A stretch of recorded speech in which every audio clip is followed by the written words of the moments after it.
Hello everyone, I'm Ethan Cannistra. Thank you so much for visiting my YouTube channel and listening to this radio show on WCPT Gettysburg. This is the weekly show where I talk about all the latest news in the world of movies and entertainment and give you some insight into what it all means. Alright, with all that out of the way, let's get started because there are a lot of topics to talk about today. So the first topic we have today, which is quite a surprising one to be honest, is that James Gunn has officially been reinstated as the director of Guardians of the Galaxy Volume 3.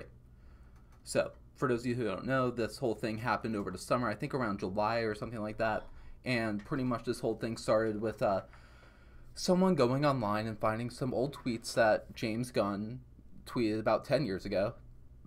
Granted, the tweets were about some pretty bad stuff, and they were jokes that he should not have made, and I understood the outrage. However, I did not agree with the fact that James Gunn was actually fired for those tweets, because for a lot of reasons, one of which being Disney already knew full well what James Gunn had tweeted before they hired him. Disney vets their employees in insane ways. I'm sure they had somebody going through, some random intern going through James Gunn's Twitter feed before he was officially hired as the director of the first Guardians movie to make sure he didn't have anything really bad on there. And they found these tweets, I'm sure they did 10 years ago, and they just let it go. And then, however, you have Disney reacting in a very bad way to when these tweets were found again by some random guy on the internet. James Gunn was fired, pretty much. And then you had the whole thing with the entire cast, Chris Pratt, Zoe Saldana, Dave Bautista, Vin Diesel, all signed an open letter to Disney, pretty much just saying, hire James Gunn back. We want to have James Gunn back, or we really don't want to do the movie. Especially Dave Bautista, he pretty much pleaded on social media for Disney to let him out of his contract. Whether you think that's right or wrong is one thing, but he pretty much just said, like, hey, I know I have one or two more movies on my contract left, but don't make me come back if James Gunn's going to do it. So then things were quiet for a while. After that whole Dave Bautista thing, after the Guardians cast signing an open letter to Disney, wanting to get James Gunn back, nothing really happened. Then about a week ago, James Gunn's brother, Sean Gunn, who is he's one of the Ravagers in the Guardians movies. He actually is the on-set stand-in for Rocket. Came out and pretty much said, yeah, this movie's going to happen. We're moving forward with James Gunn's script, and we're going to make it. Which I was kind of surprised by because things have been so rocky ever since this whole James Gunn firing thing happened a few months ago. We had never heard anything definitive. We knew Marvel was looking for another director. A lot of directors didn't want to take it because they disagreed with the firing of James Gunn and pretty much didn't want to step on James Gunn's toes. But then an article came out last week after these comments by Sean Gunn saying the film was going to get made, pretty much saying that James Gunn is reinstated by Disney. And the report's on Deadline, and honestly, like, I always take it with a grain of salt when trades report on things like this. Look, generally trusting Deadline, Variety, Hollywood Reporter, they're all pretty reputable sources. So when things come out from those trades, I generally trust them, but I still take it with a grain of salt because they've been wrong before. And I was really surprised to read this story, so I thought that this might be one of the very few times that they're wrong. But then a few hours later, James Gunn posted this official statement on his Twitter page, and he said, I am tremendously grateful to every person out there who has supported me over the last few months. I am always learning and will continue to work at being the best human being I can be. I deeply appreciate Disney's decision, and I am excited to continue making films that investigate the ties of love that bind us all. I have been and continue to be incredibly humbled by your love and support. From the bottom of my heart, thank you. Love you all. So pretty much this is James Gunn coming out and saying he's definitely directing Guardians of the Galaxy 3. And I think this is really a good move by Marvel to hire him back. Now, there's two things to keep in mind here. The reality is James Gunn did some really dumb things. He should not have tweeted those jokes 10 years ago at all. There's no excuse for them. Look, I am one of the biggest James Gunn defenders in this situation. I do not think he should have been fired, but even I can't think of an excuse about why he tweeted that stuff 10 years ago. It's really inexcusable, and there's really no reason for him to tweet stuff like that, and I can't even think of an excuse. However, while I think those tweets were bad, I don't think that James Gunn should have been fired over this whole thing. Look, the reality is the guy made a mistake. He realized by himself that this is bad. What the heck am I doing? I should not be tweeting these inappropriate jokes.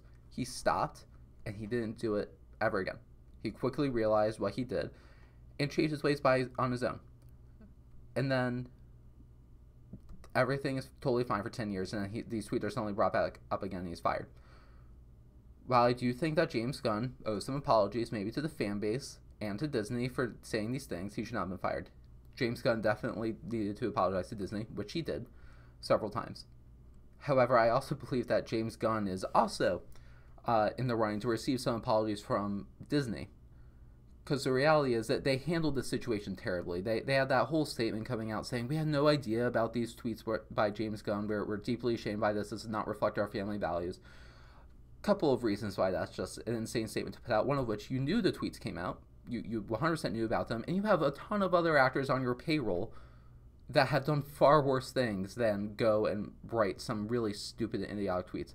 Robert Downey Jr. anyone? Can we remind everyone that he got arrested because he was like doing drugs and he had a loaded gun in the back of his car. He ended up in some woman's bed. Like, seriously, that happened. And yet he's still on Disney's payroll. Disney has no issues with him. He's one of Disney's highest paid actors at the moment. So there's obviously some inconsistency there. So clearly James Gunn deserves some apologies his way. He deserves an apology from Disney. He deserves an apology from Bob Iger. Pretty much just saying, look, we're sorry, we handled this the wrong way, please come back. And luckily he accepted the apology and he clearly wants to come back. I think he loves directing his Guardians of the Galaxy movies. I think he loves being involved with the Marvel family. And the reality is, I'm glad he's coming back. And I think I keep seeing online people saying that he's just going to come back for one more movie. I really doubt that. Because the reality is, when James Gunn was fired the first time, Disney had to buy him out of his contract. So he no longer has a contract. So that means when James Gunn got rehired, he had to sign another contract with Disney, and there was no chance that was just for one movie. Marvel's smart enough to sign their directors and their stars on for more than one movie. So look, whether or not he directs more than one more Guardians of the Galaxy movie is another question entirely. I think he will. I think he will direct more than one Guardians of the Galaxy movie. But I can almost guarantee you that he is signed on to direct more than one Guardians of the Galaxy movie. I guarantee you that is included in his contract. And then the other really cool thing about this is that James Gunn has officially been brought onto Warner Brothers to write and direct kind of a rebooted Suicide Squad movie for Warner Brothers and the DC universe. I think it's really cool that we now have a director actively working on a Marvel movie, which is Guardians of the Galaxy, and then a DC movie, which is Suicide Squad. I think it's really cool. It's kind of providing a bridge in a way, because we keep having all these fans keep saying, I'm a Marvel fan or I'm a DC fan. It doesn't need to be either or. And I think having James Gunn, a highly respected Marvel director, going and doing another high-profile Suicide Squad movie might change the tide of the fan base a little bit and allow people to realize, hey, we don't have to be either or. We have this great director, James Gunn, who's going back and forth and kind of providing a bridge for the fans and hopefully proving that we can move on from this whole Marvel or DC thing. We could just be fans of comic book movies. All right, so let's move on to the next topic of the day. And the next topic is that we actually got, I was quite surprised, we got a new Avengers Endgame trailer. Now, I really like this trailer, but I will admit, the trailer does not show a lot of footage, but I really liked what they did. So, pretty much the trailer opens, and they have, like, shots from, I think it's just Thor, the first Iron Man movie, and the first Captain America movie, all in black and white, pretty much just showing everything that has happened in the MCU up until this point. And then we got some new footage. Really, I can't go into what this movie's going to be about now because of a trailer release, because I don't know. That's one of the great things about the trailer, is that they did not reveal a whole lot of information throughout this trailer, and I really appreciate that, because we went through a phase, especially with comic book movies for a while, where every trailer that came out was just so much information. It was kind of like, well, guess we know what happens now, but the reality is in this movie we don't.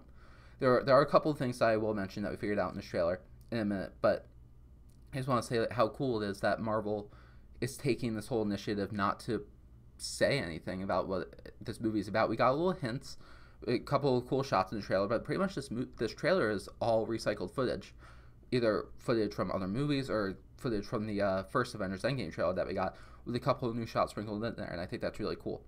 So I just want to read this quote actually from Kevin Feige, who I think it was an interview with Empire, just said this. We look at the trailer as a very different experience than the movie, and I think audiences are so predictive now that you have to be very smart about how you craft the trailer, because an audience can watch a trailer and basically tell you what's going to happen in the film. We consume too much content, so at our disposal are lots of different shots that aren't in the movie, and we can manipulate through CG to tell a story that we want to tell specifically for the purpose of the trailer and not for the film. Now, there's been a lot of online theories going around saying, oh, a lot of this stuff is fake and stuff like that, that there's shots in here that aren't going to be included in the movie, just like Endgame or Infinity War. And I was kind of of the mindset, like, no, I don't think that's going to happen. But I guess Kevin Feige just confirmed that there are shots in the trailer that are not going to be included in the movie. Now, I'll go into why I don't think that's true in this trailer in just a minute. I do think that all the despite what Kevin Feige said in this interview, I do think that all the shots in this trailer are included in the movie. But I think Kevin Feige is talking about something that Marvel's going to release in the future, but we'll get to that in a second. But I think it's really cool how Marvel is just trying to keep this a secret, and they know their audience so well at this point. They know that we can predict pretty much what's going to happen beat by beat in the movie if you include it in the trailer. And to have a really big movie producer and Kevin Feige pretty much saying, yeah, we know our audience, so we're going to try to hide it from them. I just think it's really cool and something that we really haven't seen a whole lot of studios do. Because studios want to save as much money as possible on their marketing. They don't want to create whole new scenes for a trailer. But Kevin Feige and Marvel are obviously taking the initiative here to keep this film secret. And I think that's a really cool thing to do. So why I don't think this statement with having fake shots in this trailer is true is because my guess, I have no information on this whatsoever, my guess is that we are going to get another trailer for Avengers Endgame on April 2nd. April 2nd is the day that tickets go on sale for Avengers Endgame. We have not had that officially confirmed, but there was a couple of pictures released online from a movie theater that was like a sheet, and it had all the movies coming out within like the month of April or something, and when tickets went on sale. And on that was obviously Avengers Endgame, with tickets going on sale April 2nd. So that would go with the status quo of Marvel with releasing a trailer on the day that tickets go on sale. They usually do that. They did it with Captain Marvel, Black Panther, Avengers or Infinity War, and I think they're going to do the same thing with Endgame. And I think it's going to be a really big trailer. I think that's the trailer where we're going to get some shots to be like, what the heck? But some of them might not turn out to be real. Because the reality in this trailer, there's not enough footage in this most recent trailer to make the argument, oh, that's fake footage. Because there's literally 2 or 3 shots that are in this trailer that I really believe are going to be in the movie. It just makes sense from all the leaks that we've seen and everything. But I do believe this next trailer, that's going to be released on April 2nd. Again, a rumor at this point, but I really do think we're going to get a big, crazy trailer with a lot of action sequences that, according to this interview, might be fake and just made for the trailer to throw off audiences. So now let's get into this Avengers Endgame trailer. It was, like I said, it was really awesome with having the footage from before and kind of hiding it. But there's 2 main things I want to talk about. The first one is the end scene, or the second to last scene in the trailer, where we just hear Cap's voice, whatever it takes, and then you hear the Avengers team, and you see all the original Avengers. You see the 6 OG Avengers: Iron Man, Hawkeye, Black Widow, Captain America, Thor. Actually, Thor was in it. Anyways, but you see most of the Avengers, and the leaked suits that we saw that, well, I honestly saw that leak online. I thought it was fake. When I saw these quantum realm suits, which is still just a theory, but we know these suits are going to be used in the movie, I thought they were fake. But then we have confirmation these red suits that all the Avengers are going to be wearing are real. And there's one big surprise in there is that we see Tony Stark walking among them. But the one thing I thought was really cool is we see the natural leader of the Avengers, Captain America, leading the charge of whatever they're going to be doing. They're all wearing these matching suits. They're obviously all marching to somewhere. I don't know where that spot is. Maybe they have like a ship somewhere going into the quantum realm, something like that, because that's the main theory right now. That all the Avengers are going to be going into the quantum realm and doing some time travel things, or maybe some alternate reality hopping. But I just thought it was really cool seeing those suits, Captain America leading and Tony Stark walking among them, because everyone was like freaking out online with that first Avengers Endgame trailer, with Tony in the ship talking to Pepper, saying he thinks he's going to die here, blah, blah, blah, blah. And honestly, I never took that with a whole lot of credibility that he was going to die right there and they're just going to have an alternate version of Tony Stark for a couple of reasons. One of which is that, look, one of the great things that Marvel does is that they know their audience and what they want, and they usually give that to us. Marvel is very good about giving audiences what they want. While at the same time, they also give surprises to audience and things that they might not have expected. But for the most part, Marvel knows what their audience wants and they give it to them. And I think that's a good thing. And I think that would piss a lot of fans off of the Marvel Cinematic Universe. You have this whole series of 21 films building up to Endgame, only to have Tony Stark die in the first 20 minutes, and then the Tony Stark that's in the rest of the movie is not the real Tony Stark, it's from the past, from an alternate reality. I think that would piss a lot of fans off, and I know Marvel and I know Kevin Feige would not do that. So I really never took it all that seriously that Tony was going to die in that ship in Endgame. So when I saw him walking among the Avengers in those red quantum realm suits, I never really thought of that as a spoiler. Like, yeah, Tony's coming back. That's really not all that big of a surprise. Apparently, some people do think it was a surprise and that it was ruined for them, but I don't think that's really a spoiler. We all knew he was coming back. Let's not kid ourselves. We know that. I think we've heard from Kevin Feige officially that a big part of this movie is going to be Captain America and Iron Man reconciling what happened in Civil War. So you're really going to tell me that they're not going to wrap up that storyline and have Tony die within the first 30 minutes? No. Of course Tony's going to come back, so that did not really surprise me.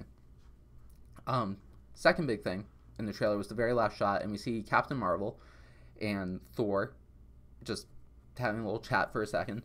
Not really a whole lot to go off of here, pretty much just saying, hey, Captain Marvel's in this movie. Maybe they're setting up some sort of storyline with her and Thor. I don't know. It definitely looks like that's what they could be doing, and I'd be totally down for that.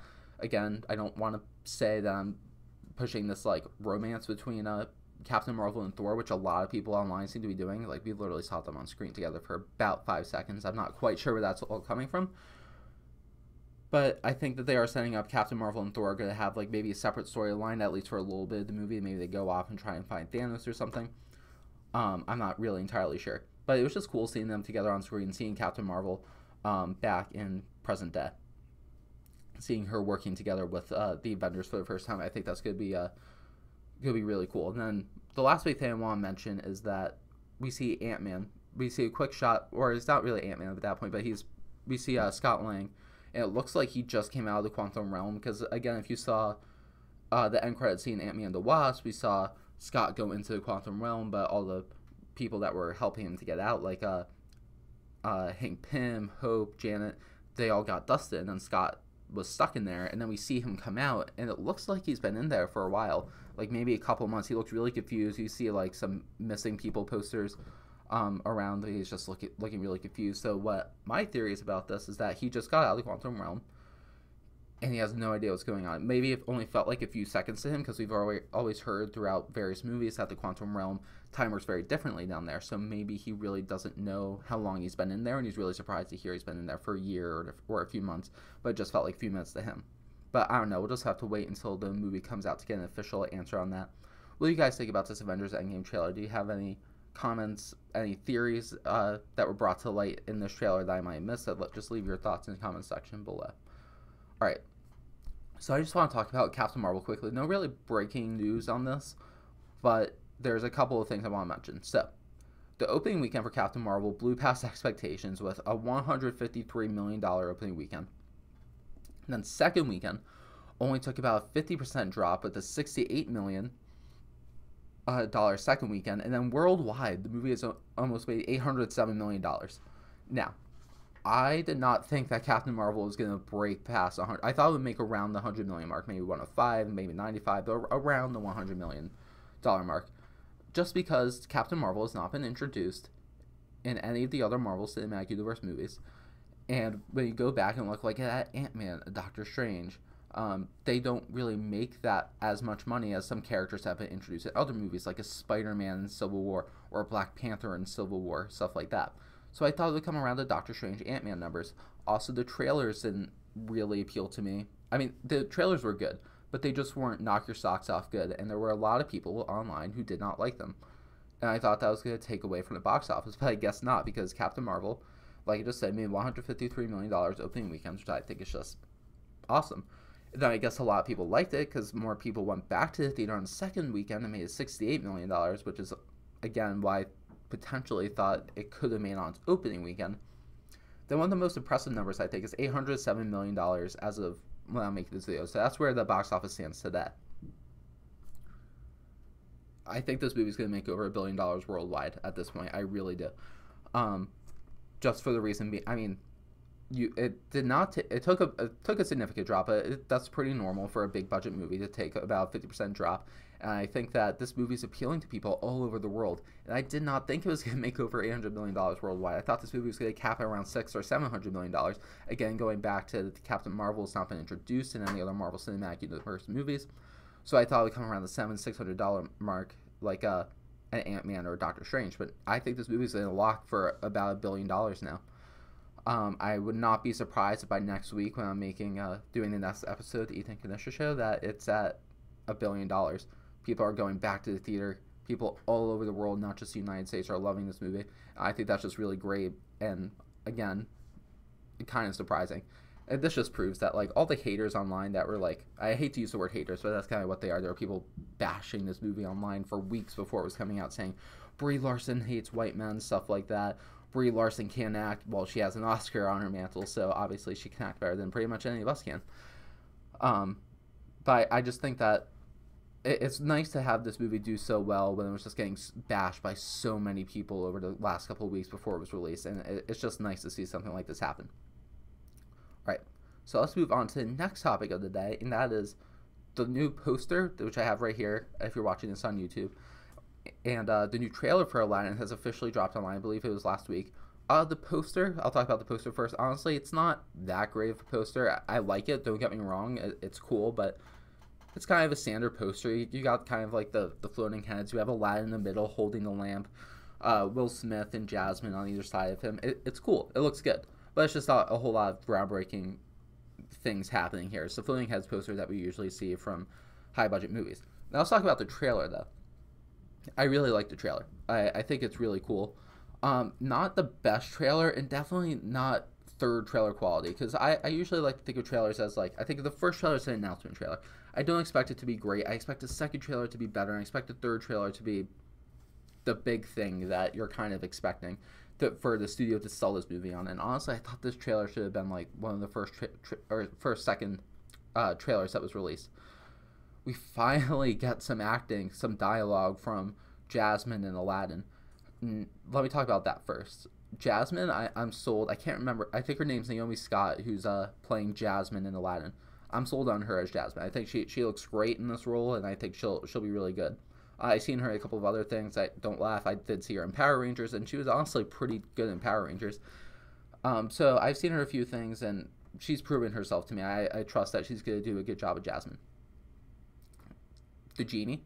I know a lot of people were really hesitant about the genie, Will Smith playing the genie in Aladdin in the last trailer, especially the really bad CGI. And I'm a fan of Will Smith being cast as genie, but even I was like, I'm a little hesitant on this, especially with the CGI and just like the one line.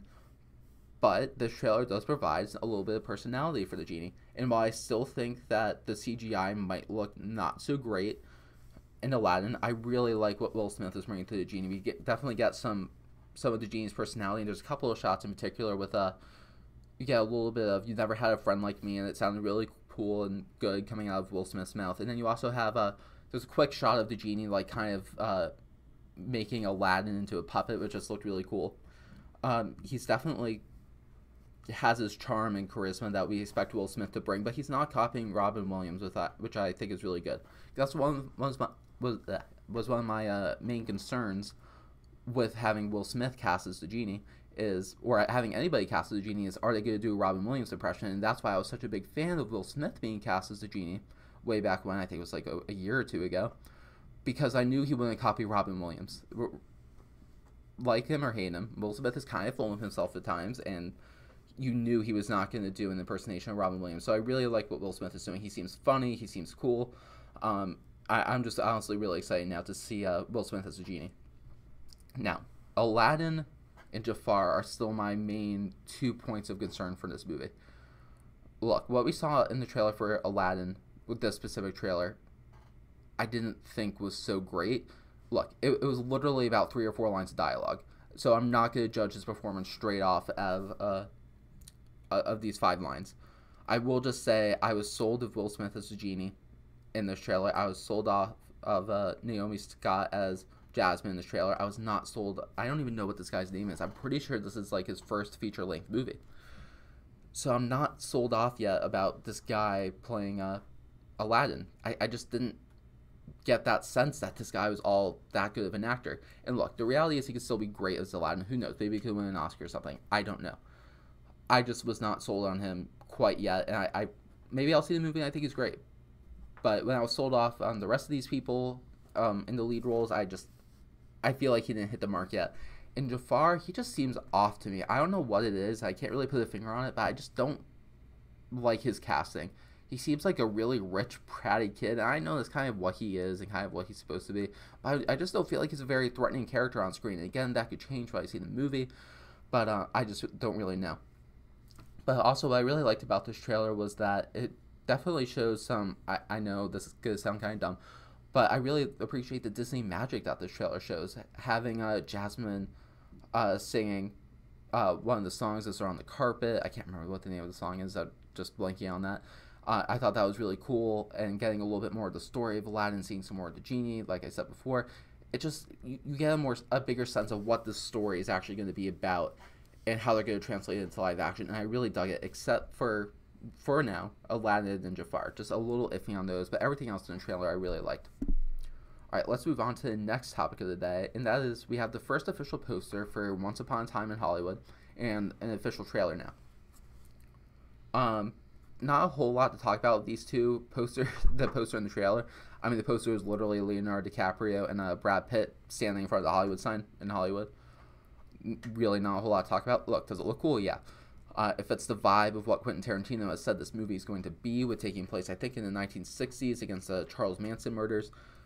The poster looks cool. The trailer I thought was really good too.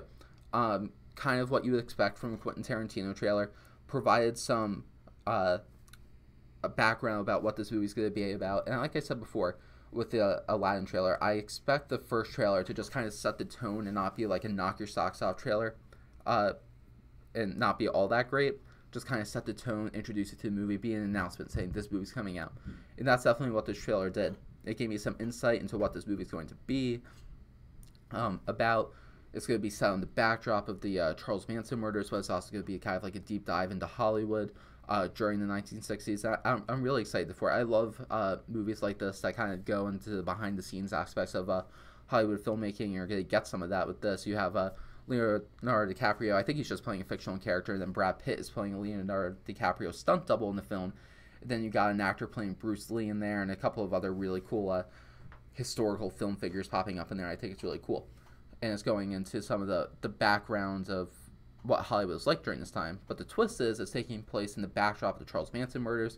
We have Margot Robbie in there playing Sharon Tate, which I think is perfect casting. I think it's going to be really good. The trailer looked funny. It was the guy who plays Bruce Lee was really cracking me up. I can't remember his name off the top of my head, but I thought it was really funny. And the classic Tarantino dialogue that you would expect. I think this movie's going to be great, honestly. Look, I've not seen a whole lot of Quentin Tarantino movies, but I'm really looking forward to this, and it comes out in July, and I will honestly be first in line to see it. I look forward to the second trailer, too. I hope to get a little bit more. I'm still a little confused as to what this movie was about, because I thought the whole movie was about the Manson murders, but apparently that's not true. The Manson murders are just kind of a backdrop to the story with Leonardo DiCaprio and Brad Pitt, but we'll just have to wait and see and find out. I think we'll get a second trailer within the next couple of months, and that will provide some more answers. But let me know in the comments section what you guys think about this first poster and trailer for Once Upon a Time in Hollywood, directed by Quentin Tarantino. So let's get into the main topic of the day, and this is that the Disney and Fox, the deal that's been in the works for almost a year and a half at this point, is done. Disney Studios officially owns Fox. The deal's done. Anytime that we've been talking about this deal with like having X-Men or Fantastic Four included in the future of the MCU, and me saying, well, that can't happen because this deal isn't officially done yet, it's officially done. Walt Disney Studios, or the Walt Disney Company, officially owns 20th Century Fox Film Division. I think it's like $70 billion or something. It's done. And this is one of the biggest game changers, I think, in the history of Hollywood. Look, Fox has had a rocky history ever since Cleopatra, which lost about what would be $400 million in today's dollars. So it was about $40 million back then. Nobody wanted to buy Fox when all the other studios were being bought up, and then they were eventually bought, and then the Murdochs wanted to sell off the 20th Century Fox division to get away from the film business. I'm not entirely sure why, but it's done. And I just want to take a second to talk about what this means for not only Disney, but for the film industry in general. I'll talk about first what it means for Disney. A lot of online film fans keep saying that Disney only wants Fox to get Fantastic Four and X-Men back. That's not the case at all. You don't spend $70 billion just to get two properties back. Their main purpose for this, Disney's main purpose for this, is to have the catalog of Fox films being able to be on their Disney streaming service. Disney is going all out on the streaming service, and they want more content to put on that streaming service. They want properties that they can adapt and maybe make more TV shows out of, make more movies from, that they could put on that streaming service. That is what they want, and that's the main reason. Yes, having X-Men and Fantastic Four is an important aspect of this deal, and I'd be kidding myself if I didn't say that was an added bonus to having this deal. But that was not their main intention, and I don't think we're going to see X-Men and Fantastic Four that soon. Look, I do think that Kevin Feige has some loose plans about what he wants to do with Fantastic Four and X-Men. Fantastic Four is a fairly easy one to do because you don't have to explain why no one's heard them. You make an origin story. That's all you gotta do. The Fantastic Four go up into space, something happens, blah blah blah blah blah. You have your typical superhero origin story. You don't have to explain why they weren't around. And I do think that you're going to see a Fantastic Four movie under the Marvel banner by 2021, 2022 maybe. Now, Disney now having control of the X-Men provides some more controversial and more complicated things. For the main reason of, look, if you are familiar with the X-Men at all, you know the main story. There's been mutation. Mutants have been around for decades and centuries and stuff like that. You have these two rival mutants, Charles Xavier and Eric Lencher Magneto, and they've been around forever. You have the general public being afraid of mutants. You have policies being created to control them, stuff like that. The problem you run into with introducing the mutants into the MCU is that they haven't been referenced at all. So you can't have the deep lore that the X-Men have in the current run of Fox movies or in the comics. So I don't know how Kevin Feige is going to fix that. I have faith that Kevin Feige will figure out a way to introduce the X-Men in a good way. He's a fan just like us with all these properties, so I think he's definitely going to want to do it right. He's going to want to make sure the proper lore is there. I'm just not entirely sure how he's going to do that because Marvel hasn't referenced mutants. It's kind of hard to not have, like, you have a world-ending event in the Battle of New York. Oh, the X-Men never showed up and stuff like that, and no one's ever referenced them. You have all these other people with abilities, and no one's ever mentioned the X-Men. So it does provide some complications. People are saying that the dusting is going to have something to do with them, or the events of Endgame will have something to do with the creation of mutants. Maybe time travel will.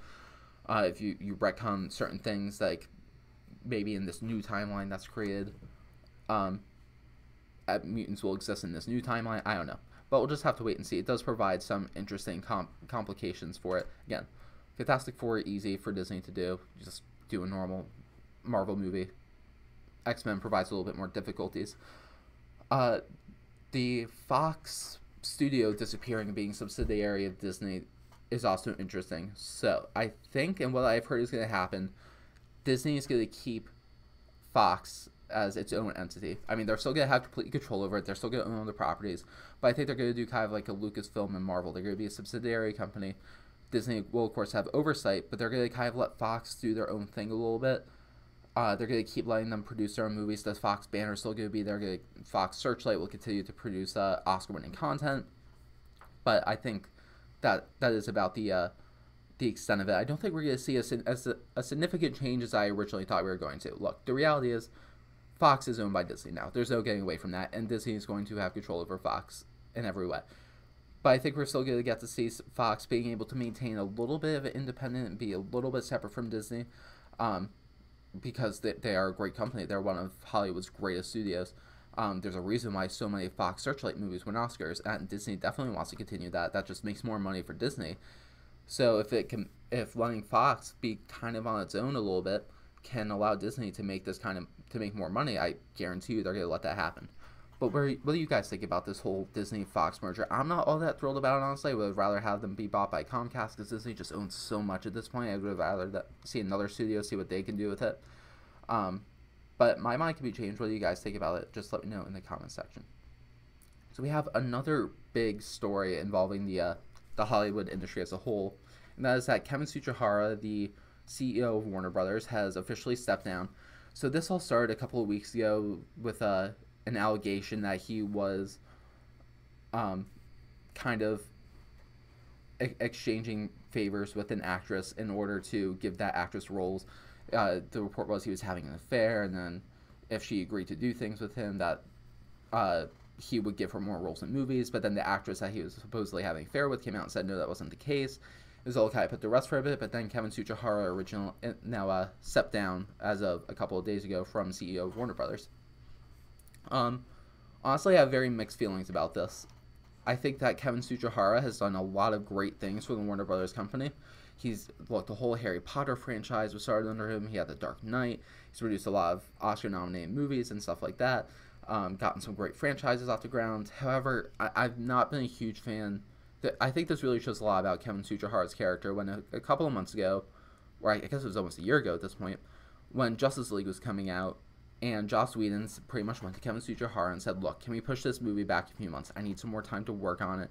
I don't think it get finished by the time that you want." And he said, "No, I want my Christmas bonus," because he wasn't sure what was going to happen with that, with the whole AT&T merger. And I think that just kind of shows a lot about his personality and that he really only cares about money. And look, the reality is Hollywood is a business, and I understand that it's all about money.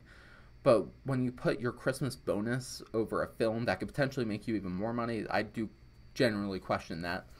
So look, while Kevin Tsujihara has done a lot of good for this company, I also believe that he's made some questionable decisions. So I will admit, I am looking forward to seeing what a new CEO can bring to Warner Brothers, not only television, but movies and all that stuff. So I think that this is a bittersweet moment. And then the last topic that we have to talk about today is that we officially have the first official full-length trailer for Toy Story 4. And I really liked this trailer. Was it a trailer that I absolutely loved? No. But it was really the first trailer, and we finally figured out a little bit what the story is about, and I really got a kick out of it, and I really liked it. So pretty much we figure out that Bonnie, who is the girl that all the toys end up with at the end of Toy Story 3, makes a toy at school called Forky, and Forky is a spork with pipe cleaners and everything wrapped around it. And pretty much this toy ends up having an identity crisis, which I thought was really funny. Pretty much the toy is leaving the truck, and it says, like, "I was not meant to be a toy. I was meant for soup, salad, and maybe chili, and then to be thrown away." And then the toy leaves the car, pretty much having an identity crisis. Woody goes after him because he knows how much Bonnie loves his toy, and then the toys go on this whole adventure trying to find Woody and Forky. So I really like the toy kind of having an identity crisis, kind of not sure what his place is in the world. That will definitely be an overall theme in this movie. And then that kind of take that one step further with Woody, and he has this really great line that says, "I was meant to bring joy to a child.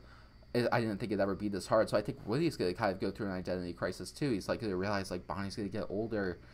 She's not going to want to be a toy anymore, and Woody's not going to know what to do with his life. So I don't know what's going to happen, but I really like the theme that they're going with this movie. Is what is your place in the world? I think that's really clever. It's kind of different from the other Toy Story movies. Granted, this trailer does have some similarities to other Toy Story movies, with all the toys getting out of the truck and then getting lost and having to get back home again. We've seen that before. But I think that story is going to be told in a new context, in a new way, that I think is going to be really great. Because we also had this one line from Tom Hanks that he said, like, he was literally crying when he was filming the last scene for Toy Story 4. And if Tom Hanks is crying and couldn't face the crew when he was filming the last scene for Toy Story 4, I can't imagine what that's going to be. If you know what the ending scene from Toy Story 3 is, you just know how heart-wrenching that is.